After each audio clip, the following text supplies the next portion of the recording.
A parent has about 936 weeks between a child's birth and 18 years old and their graduation.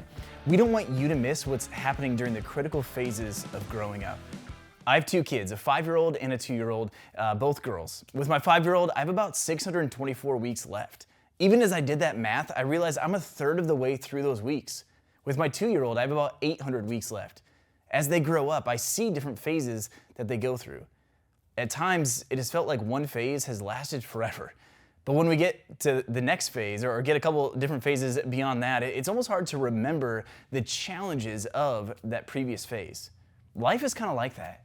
As parents and caretakers and disciple makers of kids, we see the phases that they go through. Over the next month, we're going to talk about phases and how to maximize our time in each one, not letting them slip by and not letting them so overwhelm us in the moment that we miss it. The idea of "it's just a phase" came from an organization called Orange. They feel very passionately about the collaboration between the home and the church, as we do here at Pathway, which is why we started Family Discipleship and Fridays Are for Families.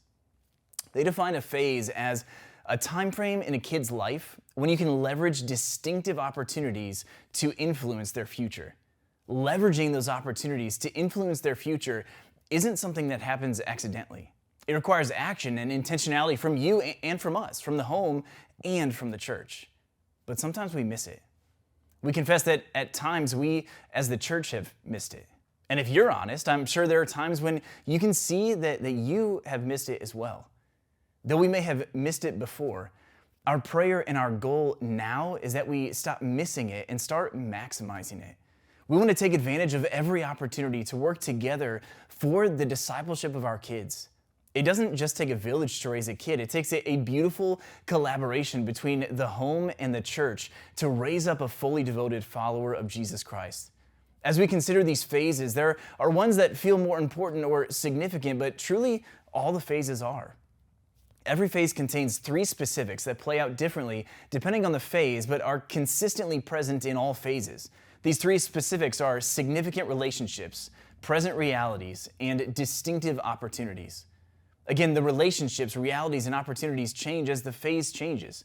But it's as we recognize and understand these changes that we are able to take advantage of those phases and use them for the purposes of discipleship. Take a moment and consider this. What phase is the kid in your home at?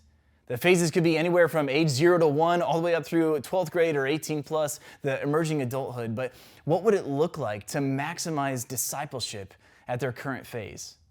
How have you seen them growing and changing over the past few months or year? Lean into the phase they are in. For those of you with younger kids, it may be harder to lean in for some of those challenging phases, but do it anyway.